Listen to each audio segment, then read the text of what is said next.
توشہ خانہ کیس جو آج لگا ہوا تھا، جو الیکشن کمیشن آف پاکستان نے فیصلہ کیا تھا، جس کے خلاف ہم آئے ہیں، اور الیکشن کمیشن آف پاکستان نے یہ کہا تھا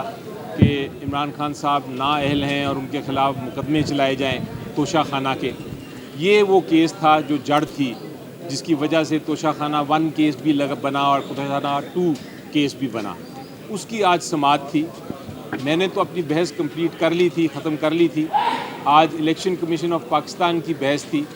تو انہوں نے ایک عجیب و غریب بحث کی۔ انہوں نے کہا کہ یہ جو 5 ممبر بینچ ہے ہائی کورٹ کا، ان کے پاس اختیار نہیں ہے کہ وہ یہ کیس سن سکیں۔ یہ کیس جو ہے وہ ایک سنگل جج چیف جسٹس جو ہیں اسلام آباد ہائی کورٹ کے جسٹس عامر فاروق، وہ سنیں گے اور آپ روک لیں۔ اب میں عدالت نے بھی سوال پوچھا اور میں بھی سوال پوچھتا ہوں کہ کیا اسلام آباد ہائی کورٹ کے پاس یہ اختیار ہے کہ وہ ایک 5 ممبر بینچ لاہور ہائی کورٹ کے کو روک دے اور کہے کہ آپ نہیں سن سکتے یہ کیس، صرف میں سن سکتا ہوں؟ یا یہ اختیار ہے کہ ایک پارٹی اسلام آباد ہائی کورٹ کو کہتی ہے کہ میں آپ کے سامنے کیس کی سماعت نہیں چلانا چاہتا، میں نہیں چاہتا کہ آپ میرا کیس سنیں، میں یہ کیس واپس لیتا ہوں، میرا کیس لاہور ہائی کورٹ کے سامنے پینڈنگ ہے، وہاں فل بینچ ہے اس کو کیس کو سن رہا، وہ کیس کا فیصلہ کریں۔ تو کیا اسلام آباد ہائی کورٹ کہہ سکتا ہے کہ نہیں، آپ کا میں نے کیس سننا ہی سننا ہے، میں آپ کو وڈرا نہیں کرنے دوں گا؟ یہ سوالات فل بینچ کے سامنے اٹھائے گئے ہیں آج، اور فل بینچ نے کہا ہے الیکشن کمیشن آف پاکستان کے وکیل صاحب کو کہ آپ ہوا میں بات نہ کریں، آپ ڈاکیومنٹس دیں، اور وہ اب ڈاکیومنٹس دیں گے۔ میری نظر میں الیکشن کمیشن آف پاکستان کو چاہیے تھا کہ ان کا جو بھی موقف تھا، اتنی دیر پہلے کیس لگا تھا، جو بھی موقف تھا اس کے ڈاکیومنٹس، اس کے جو دستاویزات ہیں وہ سارے پیش کر دیتا۔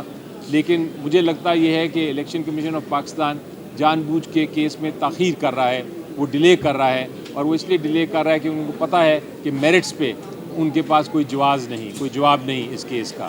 میرٹس پہ یہ کیس انشاءاللہ عمران خان صاحب کے فیور میں ہی ہوگا، اور اسی لیے یہ ڈیلے کر رہے ہیں الیکشن کمیشن آف پاکستان والے اپنا کیس کو آگے چلانے سے۔ 2-3 ڈیٹس ہو گئی ہیں، پہلے انہوں نے اپنا وکیل چینج کیا، اب وکیل چینج کرنے کے بعد اب پچھلی تاریخ پہ جج صاحب نے کہا کہ آپ کو ٹائم دیتے ہیں، آج انہوں نے کوئی دستاویزات نہیں پیش کیے، دستاویزات دینے کا ٹائم مانگا۔ تو یہ بات، یہ جو الیکشن کمیشن آف پاکستان کو جب ان کو موقع ملتا ہے تو ایک دن میں فیصلہ کر دیتے ہیں، اور یہ جو کیس تھا اس کا بھی فیصلہ انہوں نے ایک دن کی ہیئرنگ میں کیا تھا، لیکن جب اپیل کی باری آ رہی ہے تو سال ہو گیا ہے، ابھی تک الیکشن کمیشن آف پاکستان بحث نہیں کر رہی اس کیس میں۔ جی 24 نومبر کا جو اجلاس ہے، جو پرامن اجلاس ہے آئین کے مطابق، سب سے پہلے تو میں یہ بتانا چاہتا ہوں کہ وہ اجلاس جو ہے، جو پرامن ہمارا احتجاج ہے، وہ ہوگا، ضرور ہوگا۔ عمران خان صاحب نے حتمی کل اڈیالہ جیل سے اپنی اناؤنسمنٹ بھی کر دی ہے۔ انہوں نے کہا ہے کہ جو ان کی ڈیمانڈز تھیں، جو انہوں نے مذاکرات کی شروع ہونے کی ڈیمانڈز کی تھیں، جس میں یہ تھا کہ جتنے لوگ غیر آئینی اور غیر قانونی طریقے سے جیلوں میں بند ہیں، اس میں شاہ محمود قریشی صاحب ہیں، اس میں اور باقی ہمارے سینیٹر اعجاز صاحب ہیں، یاسمین صاحبہ ہیں، وہ جتنے لوگ ہیں ہمارے ورکرز بھی، جو اور عمران خان صاحب بھی، جو غیر قانونی اور غیر آئینی وجوہات کی وجہ سے وہ ان کو رکھا ہوا ہے قید میں، کوئی کیسز بھی ان کے خلاف نہیں ہیں، ان کو رہا کیا جائے۔ چونکہ وہ ڈیمانڈ جو ہیں وہ نہیں قبول ہوئیں، اس لیے اب مذاکرات کا مزید کوئی گنجائش نہیں ہے، اور 24 والا جو اجلاس ہے پرامن، وہ ضرور ہوگا۔ میں یہ بھی ایڈ کرتا جاؤں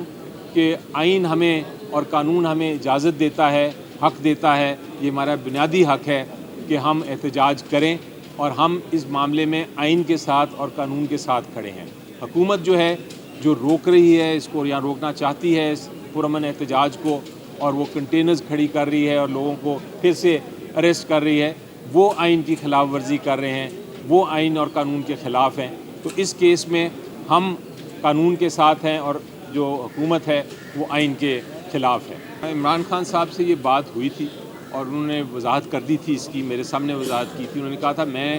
عوام کو بلا رہا ہوں، لیڈرشپ آئے گی، ضرور آئے گی، لیکن